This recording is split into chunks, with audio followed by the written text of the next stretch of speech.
Welcome. I'm David Smith. I'm president of the Forage Center for Peacebuilding and Humanitarian Education. And welcome to this Forage Center conversation on storytelling and narrative in conflict resolution. The Forage Center is a 501c3 corporation which focuses on advancing humanitarian and peacebuilding education with university and college students. We were formed in 2015. During the pandemic period, we implemented and started the holding of Forage Center conversations to continue to expand and to advance our work. And we are now continuing to do that. We are holding this Forage Center conversation to further the advancements of peacebuilding education and awareness. I want to introduce our facilitator today, who in turn will introduce our presenter and will then moderate the conversation. Nikki Stinson is an English professor passionate about student-centered pedagogy that prepares scholars to think critically, academically, on research complex issues, and be the change they want to see in the world. She studied history at San Bernardino Valley College, emphasizing human atrocities, genocide, African American history, and other ethnic groups in the U.S. She then completed a bachelor's degree in English from California Baptist University and a master's of fine arts and creative writing from Drexel. Nikki is currently studying Holocaust and Genocide Studies at Stockton University, developing an ESL creative writing course as her capstone project. She is designing this curriculum for children of multiple ages living through atrocities or armed conflict to help them process trauma by writing their stories thinly veiled through a fictitious lens. The inspiration behind this course design was from watching children affected in Gaza and other occupied Palestinian territories, Congo, and Sudan. She is also an alumnus of the Forage Center's 2024 field simulation and is currently a Paul Forage Fellow with the Forage Center. So thank you, Nikki, for being here. I'm going to turn the reins over to you, and then I will return at the end of the conversation. Okay, thank you, David. Kitty, thank you so much for joining us today. Thank you for having me. Yeah, can you give us a little bit of background about your education and how you came into narrative and storytelling before we begin? Sure. I am currently getting a master's in conflict analysis and resolution with an individualized concentration on narrative warfare against negative peace. Storytelling is a really important running theme in my life. I am a gamer. I do a lot of gravitating towards fiction and people's reactions towards fiction. I've also been interested in things like role play. And in particular, the Forge Center has given me a chance to experience a humanitarian crisis via a simulation. And I started incorporating that experience into some of the readings and theories that I've been working out in terms of how important it is to experience a crisis in a safe situation, so you know what kind of personality you have during a crisis. So I see a lot of application for this. I also see a lot of application for this in terms of developing compassion and empathy for people in current or past crises. And putting yourself in people's shoes is something that can be applicable whether you're watching history, watching present day events, or reading something fictional, or playing something fictional, or watching something fictional. It's connecting with the human side of crises, and I'd love to be able to get into that with you later. Yeah, that is a great tool to utilize storytelling to, I like what you said, figuring out, using the simulations to figure out what kind of personalities we have during crises so we know our strengths and our weaknesses. Yeah, it's been interesting watching people choose what roles that they want to play in different things. And I ask gamers all the time, why did you choose that role? What made you decide on that backstory? What did you think about how that fits into um, the adventure that you're being introduced to, or how your dynamics work with the rest of the people that you're with? But those are questions that are also applicable for real life situations, and they're very important when it comes to responding to crises. Okay, awesome. Okay, so before we begin, can we talk about a couple of definitions before we start getting into your research and what you have learned so far? Very intuitive place to start, yes. Yeah. So can you define narrative warfare for us and what that means exactly? Certainly. We'll have to back it up a little bit, give a little bit of context to narrative warfare. And I'd say the best place to start with is, what is a story? Mhm. So a story is our account of the way an event happened and our part in it and what preceded the event. What does an event mean to us? It includes what senses registered and what biases and sense making as far as meaning that we took from the event or why it matters has been internalized. And from this comes perspective, influence in our decision making and actions and characterizations that stem from our identity. Like, why did this happen? Or I did this because what happened to me, or this is what has made me, or this is what this means to me. These are characterizations, the stories that we tell ourselves about ourselves that compel us, and the stories other people observe as we're going through it and that compel them. We become a story to them. So now I like to go into what is a narrative. So a narrative is a collection or multiple collections of stories in circulation combined with perspectives of audiences and their complicity in confirming through our actions or inactions that these perspectives are widely shared. So something that confirms narratives is how many entry points, I call them entry points, the stories come from to confirm that no matter how different and seemingly unrelated these sources are, the stories corroborate each other. So now what is narrative warfare? It's a coordinated effort of evolving the collective perception of narratives by adding to the volumes of stories in circulation. And you're basically going from standard definition to high definition is the short way of my thinking about this. You're enriching the detail and nuance of these stories and leveraging the connectivity of the different entry points for these stories. So what I mean by this is key to understanding this is the nuances in generational perspectives, how every generation that has told a story, what they see and what the generation that's listening to those stories, what they see of those stories. So there is a handshake that happens between different generations. And that handshake also is where new sense making about what has passed takes place. So second in order effects of the discussions that happen after a story is the long game for me.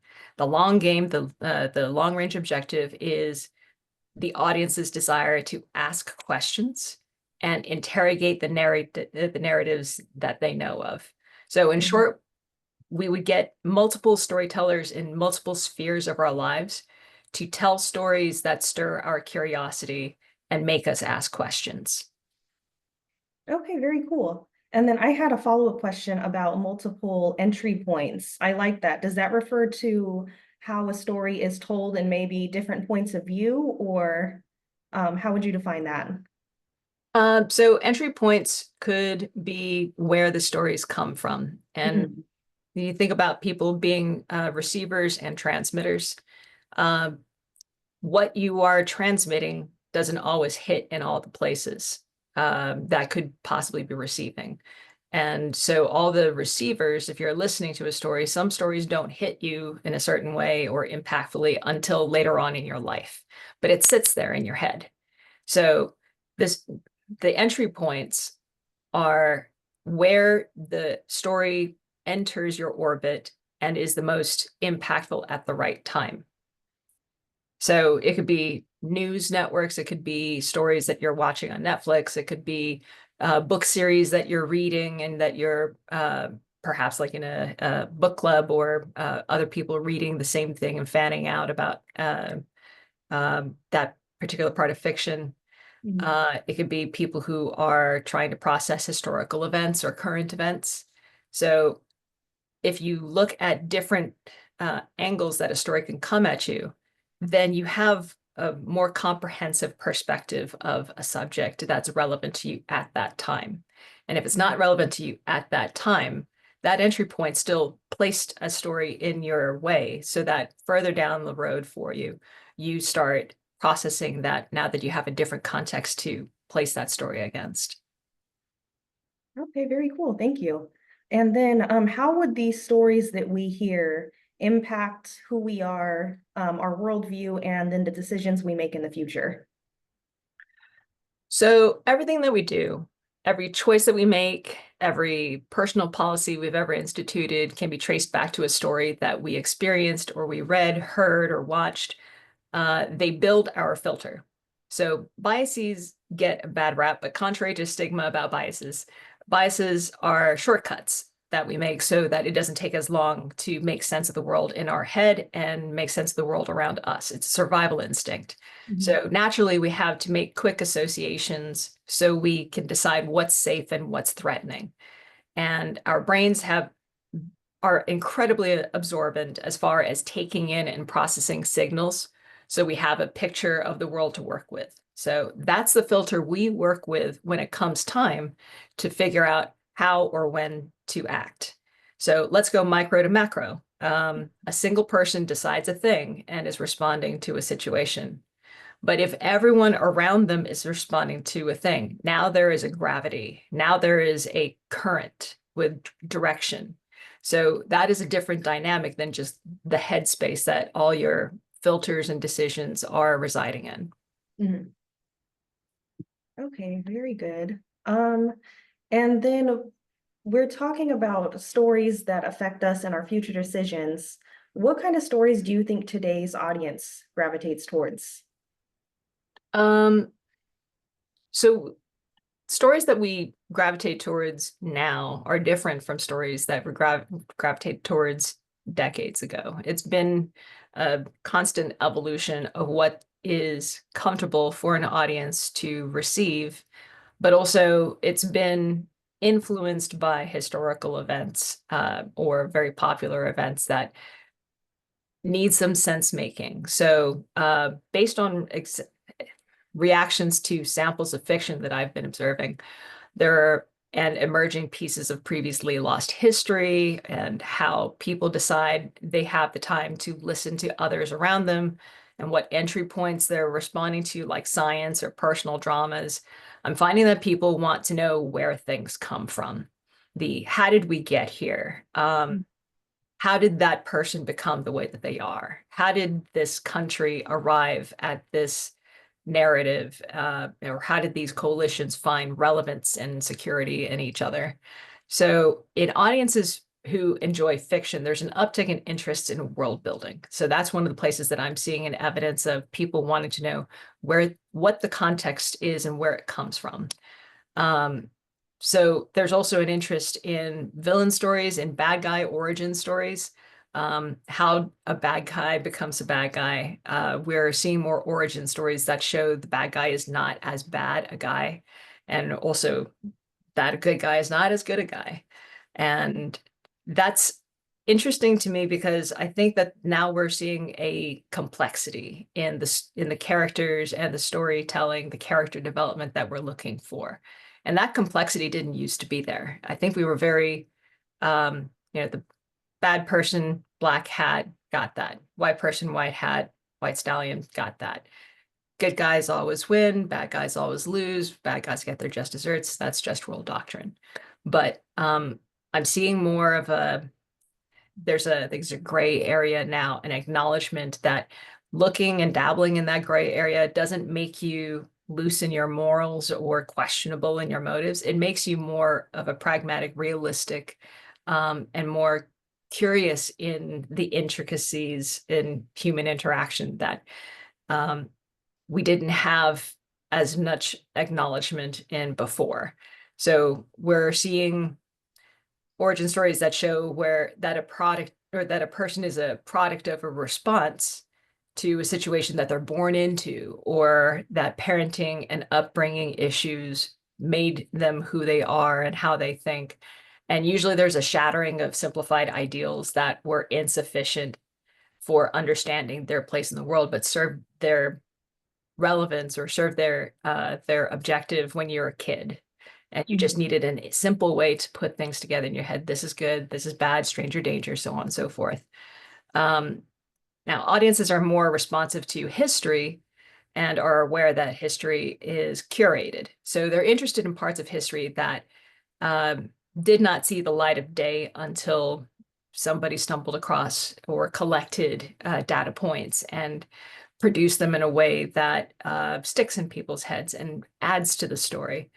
Generally, there's a nostalgia for stories that are comfortable, but there's a difference between comfortable and being compelled to talk about something that's fresh and challenging and contrarian. So I find that sci-fi has a loyal audience that enjoys thought experiments presented in fiction. I'm also seeing a lot of interest in different kinds of science, different kinds of medical discussions that are taking place. And obviously technology is affecting our behavior. So there's a lot of interaction there in those discussions. Okay, yeah, I was gonna say I've definitely seen more stories that give a villain backstory and explain why the bad guy became bad, or like you said, a little bit more diversity and telling multiple points of view in parts of history that we've had forever. But here's a fresh point of view of another unrepresented group that was also there during this time.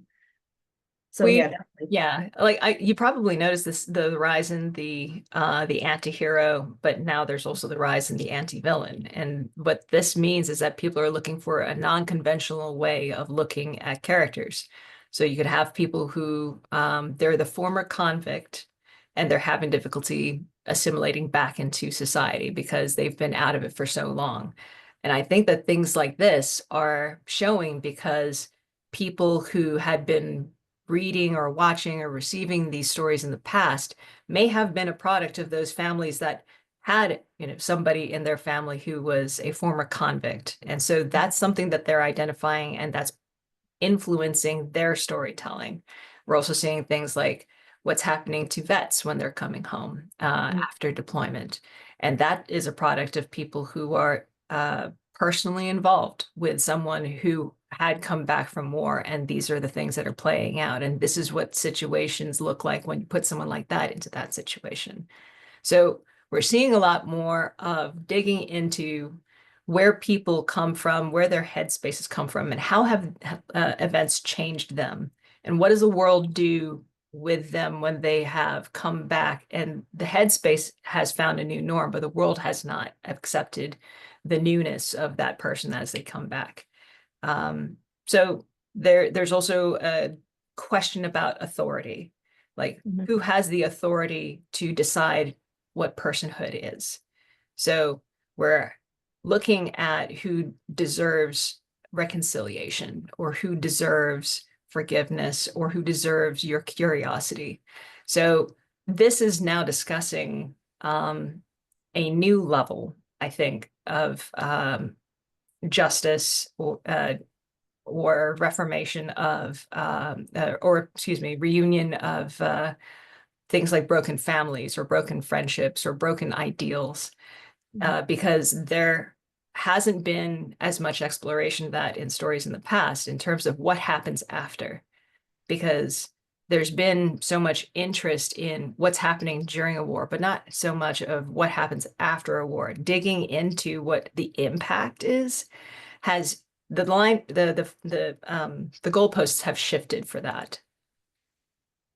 No, that's a great point. I've noticed that in stories too, that the story arc of, like you said, we get introduced to characters, this bad thing happens, and then there's a nice clean resolution at the end, isn't really realistic. Like you said, if there is a war in real life, there's an impact of the community, there's a rebuilding period, there is hopefully a re-education period, so something like that doesn't happen again. So how is the story arc and everything is on an arc been affected by that? I like to say that everything is on an arc. People, generations, organizations, countries, coalitions, history, sciences, it's all on an arc. And by that, I mean that everything is evolving. You have character development, you have plot development. It's all starting from one status And through absorbing all the signals and messaging that's in the orbit, you're calibrating and readjusting your fire. You're establishing a new norm, and you're realizing that there's no going back. So everything is starting from a place in perception of themselves or of the things around them. But from that place, they're propelling from that state of origin, and they're processing the world and evolving through their arc. So if I'm on an arc, I have to acknowledge that you're also on an arc. But that's just person to person. Now, if we talk about companies, companies can also be on an arc. A country can be on an arc, and coalitions can be on an arc. So on a meta scale, we're experiencing this, I think, of like a Brownian motion, like vibrating of cells and molecules of decisions elsewhere in our orbit influencing us, because everything is on an arc. So these ripple effects are radiating in layers from elsewhere that seem very much outside of our control, but are yet just evidence of how connected we are. So stories give us context of that ripple effect. And it's also a way of triangulating where we are in our arc and what our places in other people's arcs are. So if, for instance, I were to point at somebody who is considered the bad guy in a story, or somebody who is the injured party, or not injured party, a perpetrator in a conflict, their arc still deserves as much looking into the same way that yours does. But here's the reason why I think that's also important, is because considering where they started, and it's not always from a bad place, their tale might be a cautionary tale to what would be considered a protagonist for, this is how things played out when I started out with the best intentions and I made some poor decisions, or there were some circumstances outside of my control, and this is where I wound up. So their tale might be a don't do what I did. We're very much alike, but this is how things play out if this happens. And you have a choice now. You have agency to make it play out differently.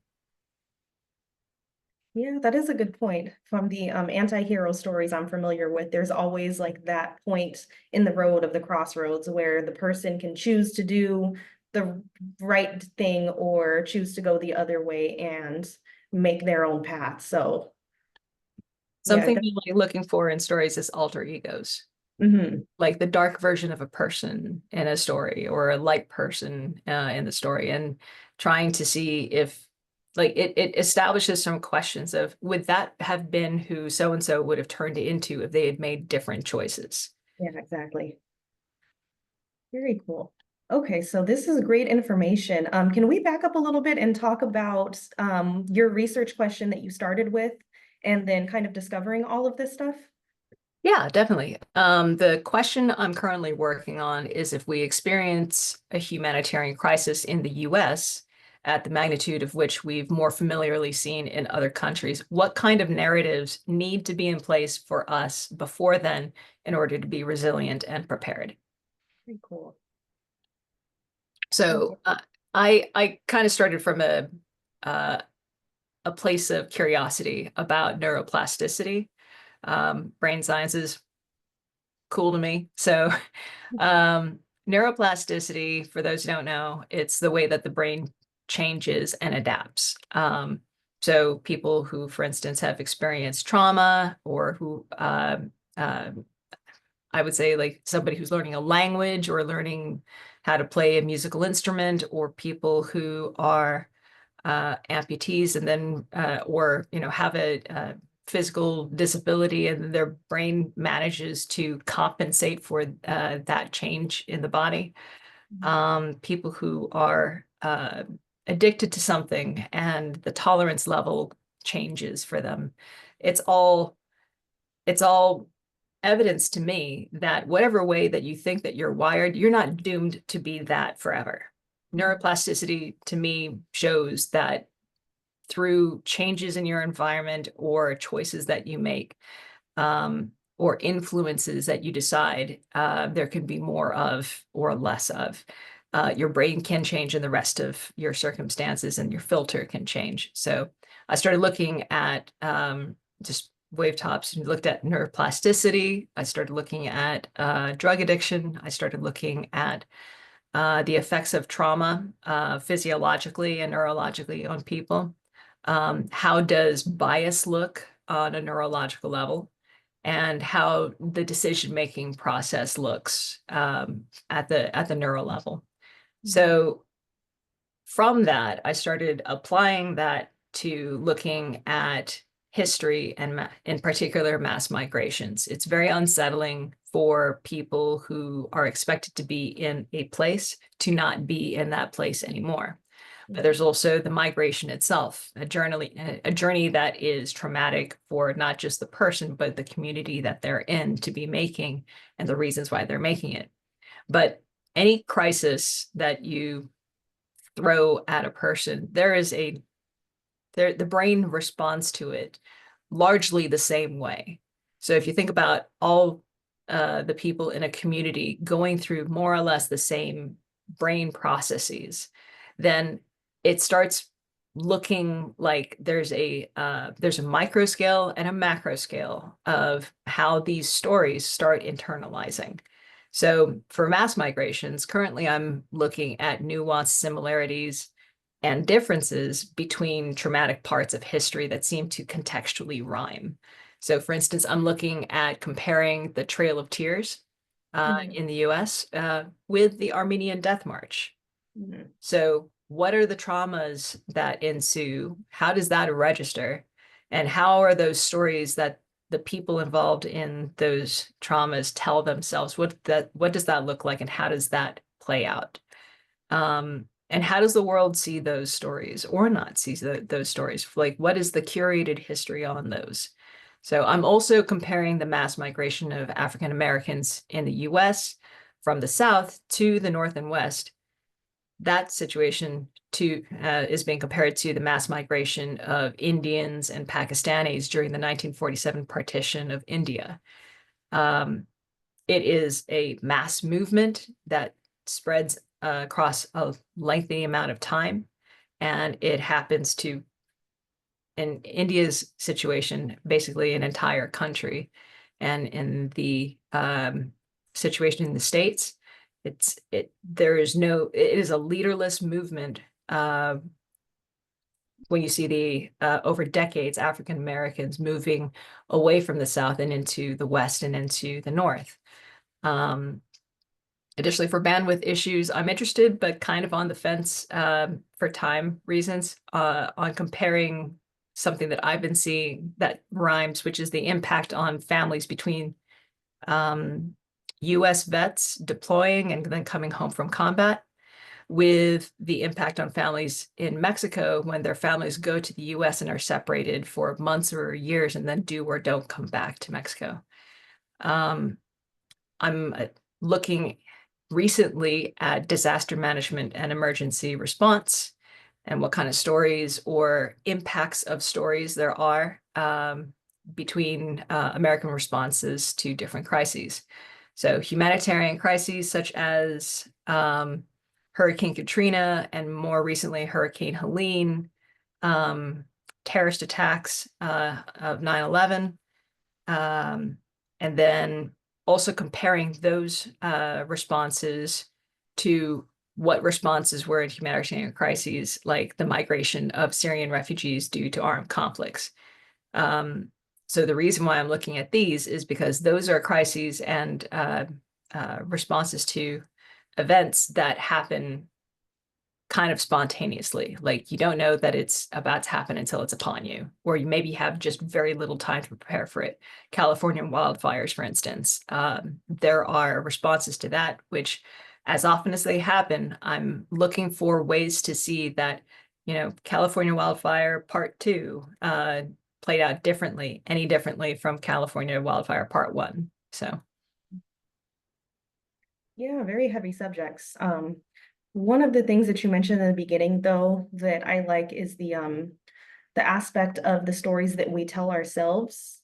I've read books years ago during undergrad about the neurons in the brain. And for example, if somebody lives through something traumatic, little more small scale, for example, like child abuse, and they have a parent who's constantly saying mean things to them, those kind of form a path in the forest of neurons in the brain. And a way to kind of combat that is by saying positive things to yourself to form new paths. But the book was explaining it's difficult because if this path has been walked every day from a parent saying this thing to the child, starting the new paths in the neurons are going to be kind of difficult, correct? Because is that an accurate way to describe it? Is the neurons in the brain are kind of like a forest, and something happening repeatedly is like a beaten path through the forest? You're right on, and I agree with that analogy. If I were to add my own analogy to that, the neural pathways in the brain are like roads. So Mhm. the less traveled ones are more like the dirt roads, gravel roads, and the more utilized ones are more like reinforced highways. So the more often that you do something, these neural pathways are basically reinforced with lipids that basically form a sheath around the neural pathway so that that signal travels faster. So if the brain says, okay, in the case of, let's say, doing handstands, there are certain movements, muscle movements that need to happen over and over and over if you're just practicing it. And your brain starts saying, this is the game, this is what we're doing. Okay, so let's make this a thing. We're going to use these lipid sheaths, myelin sheaths, and make this response quicker, make this association happen faster.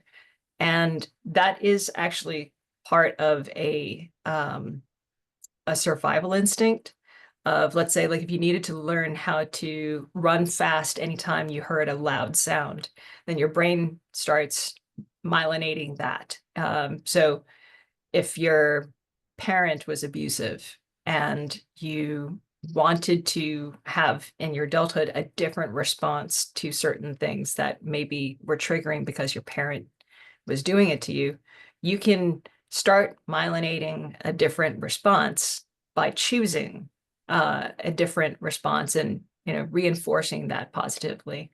So it's another neuroplasticity thing. It's just like learning how to speak a different language, learning or changing what your dating habits are, or changing what your response to discomfort would be. Mhm. So it sounds like we have a lot of power with how we interact with our mind and the shortcuts that we make with our mind. And so how does the stories that we are telling ourselves and that we're intaking, how do those stories that we're telling us ourselves kind of impact that, especially for people living through atrocities? Like, what is the importance there? So I'll start with the atrocities one because that one seems to be like the weightier, complex one. People who go through atrocities, they have been upset from the norm that has been crushed. Like, let's say with refugees, refugees are no longer in a place of security, a place that they're familiar with, or sometimes even with the usual company. They are like just in a different set of people. I'm going to say like Syrian refugees in the Zatara camp in Jordan, for instance. They have to find a new norm, but they also have to reconcile what has happened to them in the past. So what has happened to them in the past is still playing on loop in their head. And that goes with most people who have experienced a trauma, is that that thing that has happened in the past has never resolved, has never found an ending, has never found closure. So part of that is the brain looking for a way to close the circuit, so to speak. There is a storytelling way to go about doing that, because I found that with vets who've experienced combat, the things that they have experienced are stored in memory. There's like two parts of memory. There's one part that is associated with smell or hearing or taste, it's the senses. That's the part of the brain that is also associated with fight or flight. But it is the part of the brain that responds the most quickly and doesn't do as much sense making. It just has a reaction. And that's important for if you are running from a threat.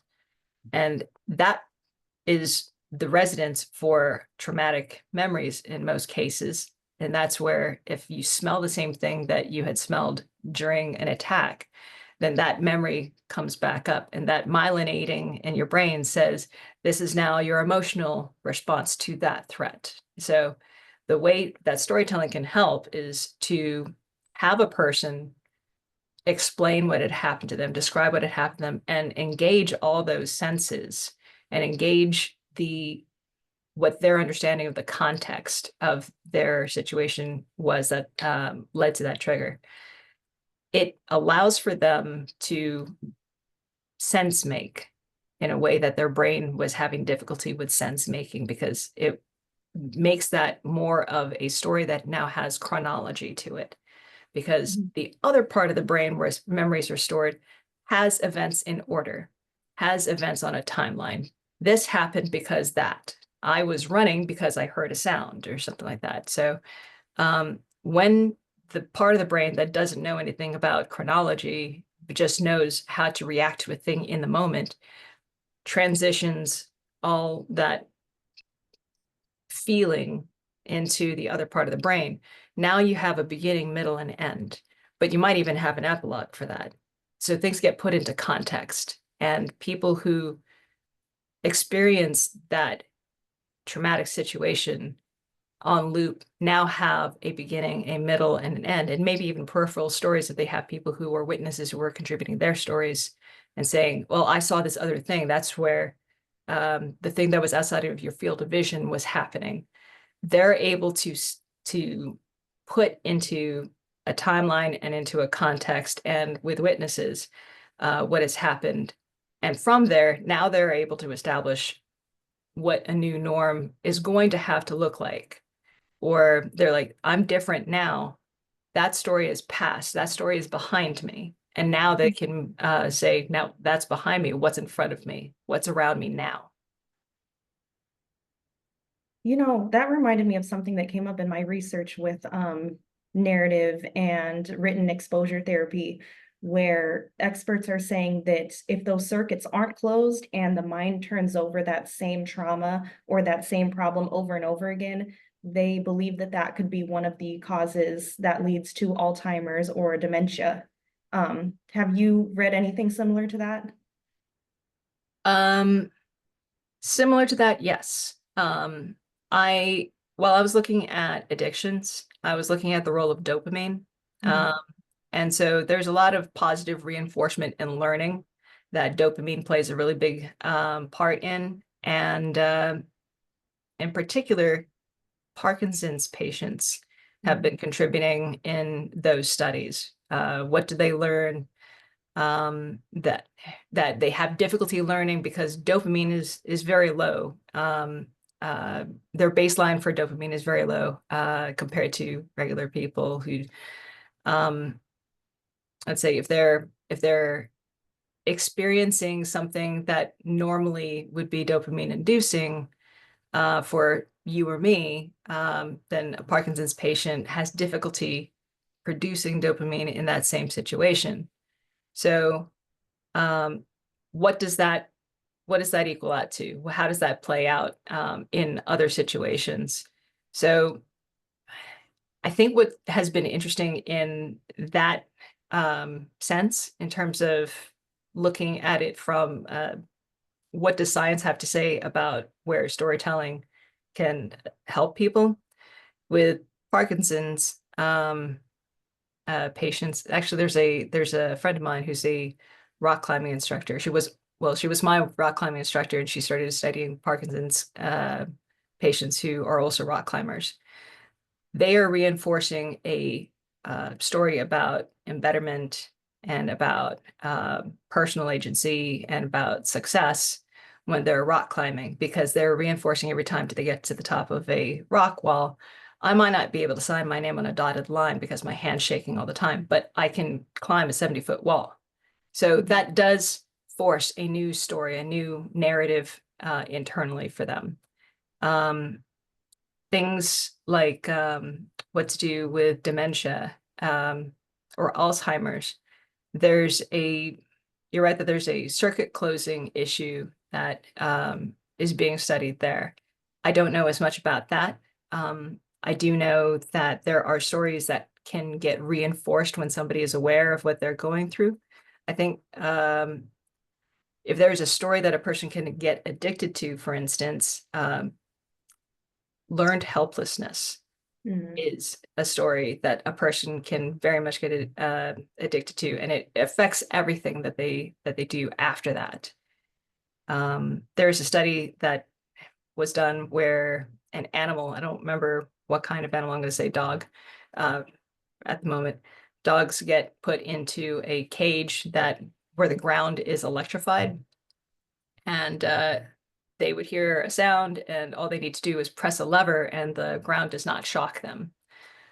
Some dogs just did not discover the lever or did not think that they knew how to stop the shocks, so they would just lie down and just continue getting shocked, while other dogs would discover the lever and hear the sound, and as soon as they tap the lever, no shock. Those dogs were taken out of those cages and then put into a different cage where now there is a divider in the middle of the cage. And on one side, it's an electrified ground, and on the other side, it is not. So all the dog would have to do is hop from the electrified half over the barrier onto the non-electrified half when they hear the sound. And the dogs that found the lever were aware that if they jumped over the barrier and changed their circumstance, then they won't get shocked. But the dogs that didn't even bother to save themselves in the first cage just lied down next to the barrier without even thinking that there's another side that they could jump to. So I don't remember the name of that study, but that was the point when I was reading that one, that learned helplessness is a story that you can tell yourself that you can get addicted to. But there's also a reframing of your situation, that if you can rewire your brain to experience a dopamine hit somewhere, then you can teach yourself something new. Okay, so I'm hearing that the narratives we tell ourselves are very important. Can we talk about how narratives shape the way individuals and communities understand their role, specifically, let's say, in conflicts?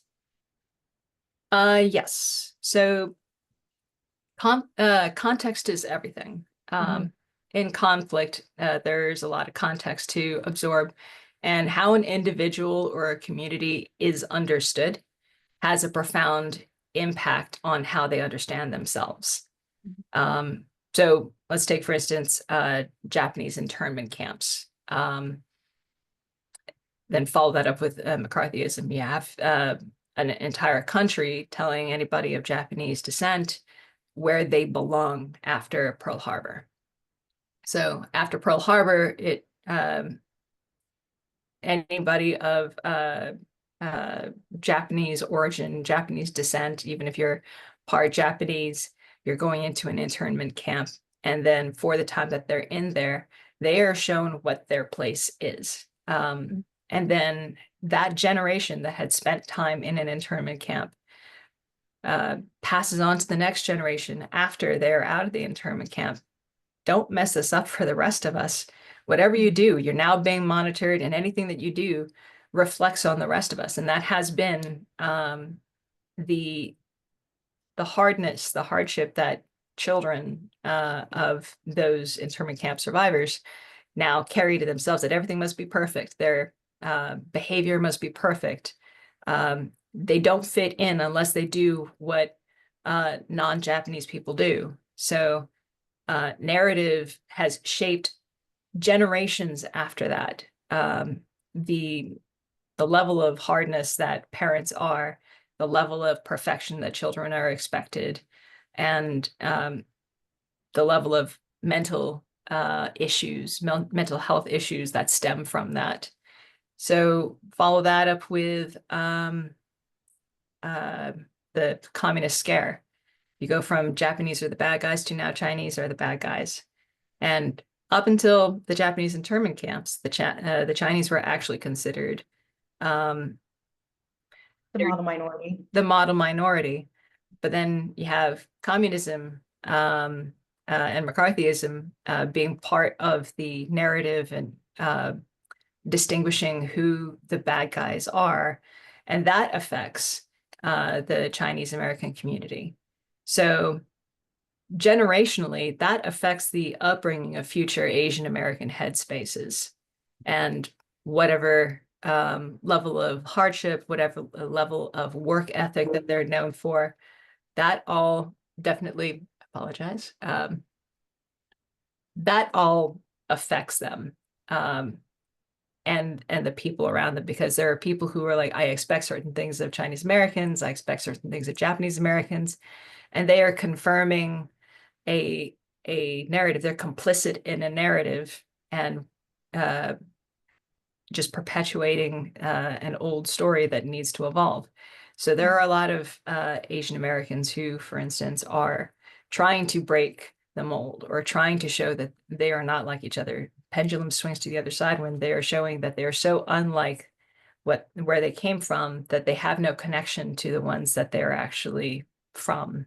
It's a loss of community. It's a loss of belonging. It's a loss of owning oneself that happens after that. No, that's a good point. There's a lot of groups, like you said, different Asian American groups in the United States, or just other people of color in the United States, where the narrative of the intergenerational trauma is being passed down. So that brings me to my next question. How do we know when we should be questioning a story being told to us? A story should always have room to evolve so that the questioning makes it better. So I think any time is a good time to question a story, but it should be a collaborative and investigative storytelling effort. That's the way that the questioning should come across, rather than an antagonistic smearing of credibility.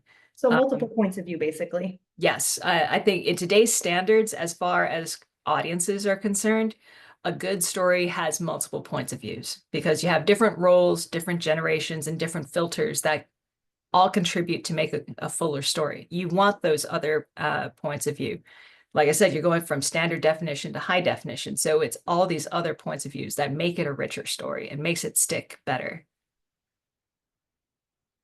Okay. And if somebody processes their emotion of, for example, intergenerational trauma versus someone who does, so we have does not and does, how does that affect how they tell a story? The person who is processing this and trying to heal versus the person who is just internalizing their trauma and holding on to it.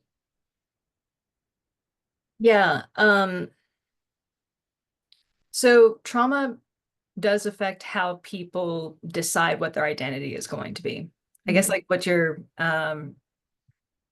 correct me if I'm wrong on this one, but one of the things that you might be referring to, or as an example, would be people who consider themselves victims versus people who consider themselves survivors. Yeah, that could be an example. Just how processing or not processing trauma affects how people share their stories. So they could have the exact same experience, but because this person, like you said, views themselves as a victim and this person as a survivor, the same story is going to be told in a different way, correct? Yes. Yes. As a matter of fact, you can have like Headspace makes so much difference in what the wording is that you decide to assign to yourself.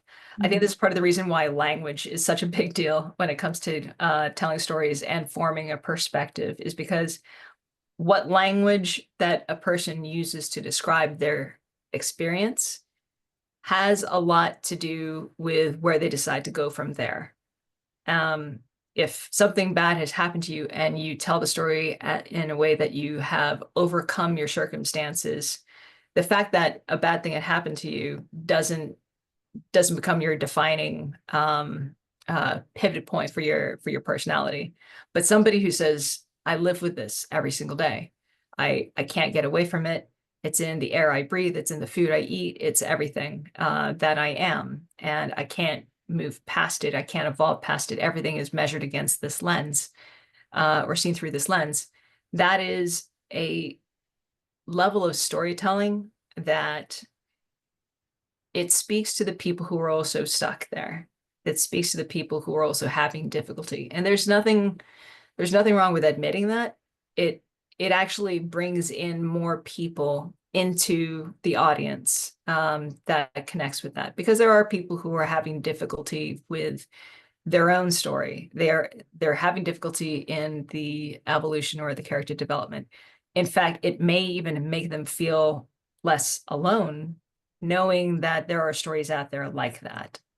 And as for the people who feel like that there are success stories, if theirs is a success story, it probably behooves them to speak about like where the challenges were on the way to the success, because there usually are.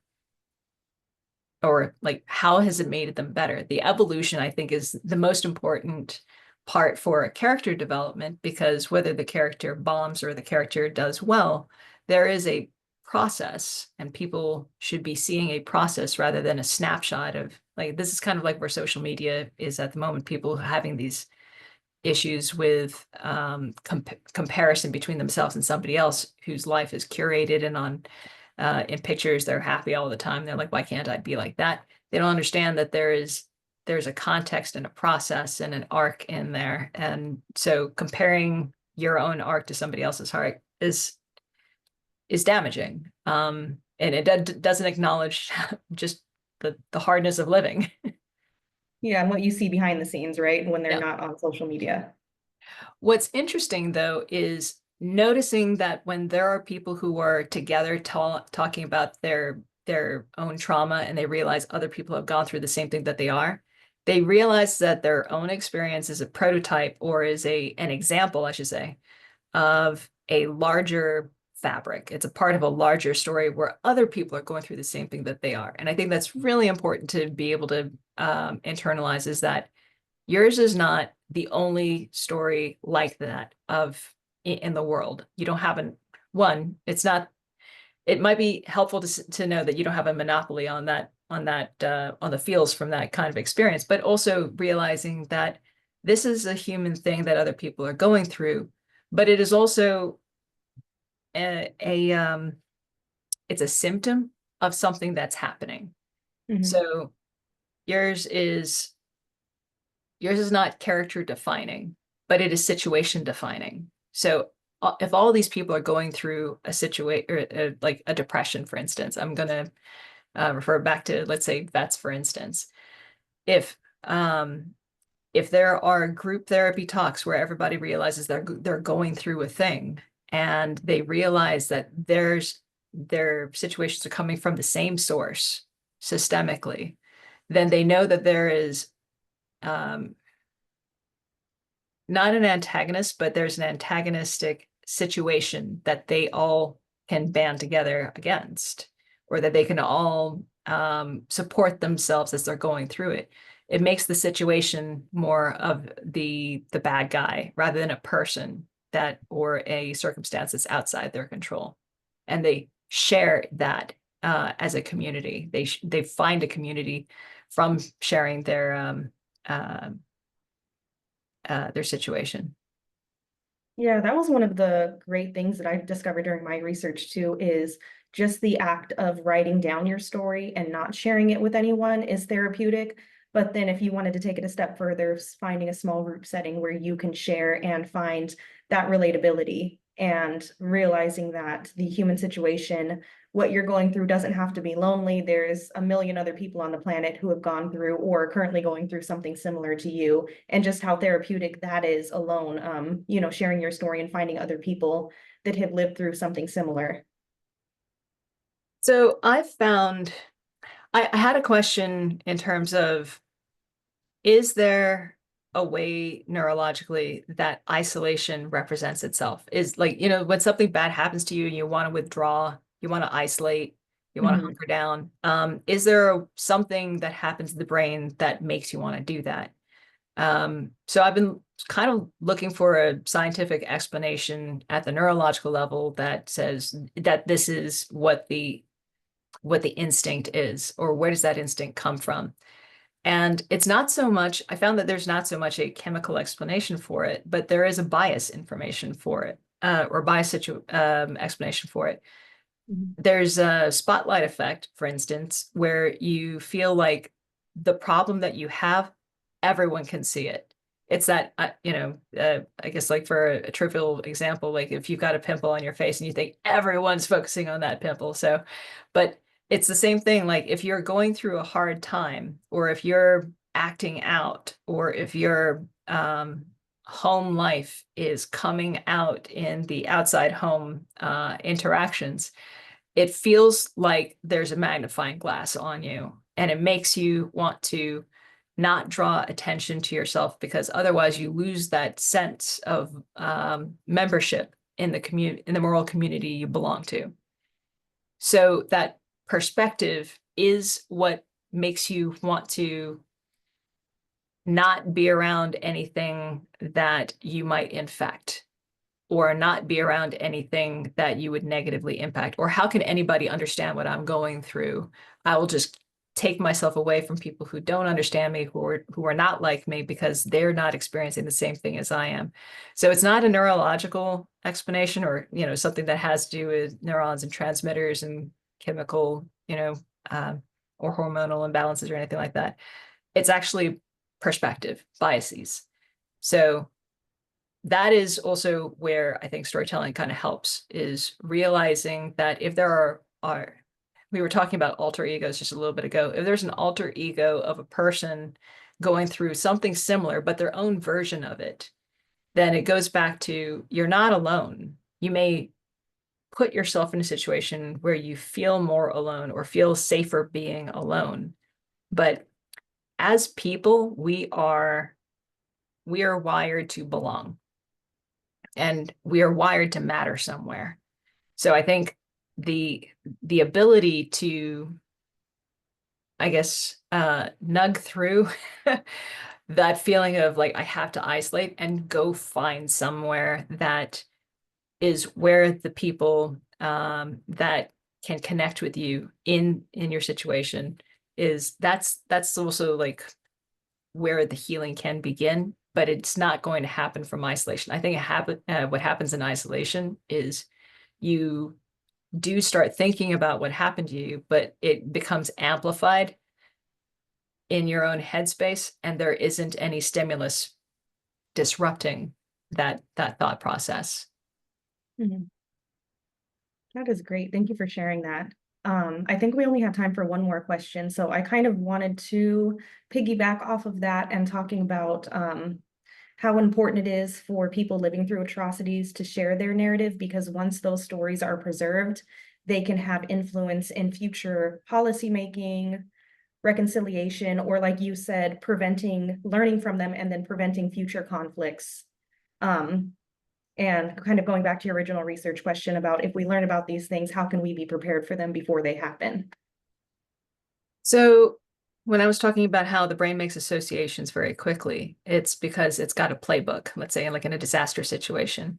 So if there is a crisis and somebody has been through it, and they share what has happened to them and how that has impacted them, impacted the people around them, you're sharing a playbook, but you're also airing out, this is how a person reacts to this kind of crisis.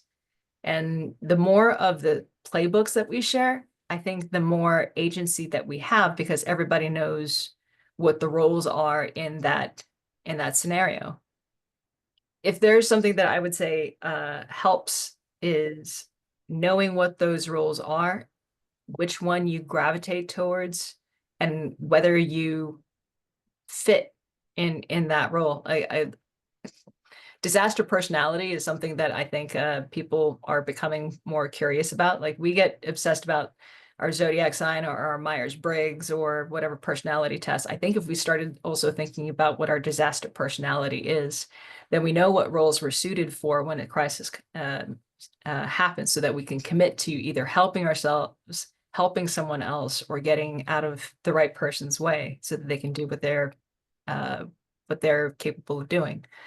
But I think it also gets us from the getting us out of the paralyzed first time feels, as, as I think about it, and then into the deliberative or implementive stage of processing or acting in a crisis.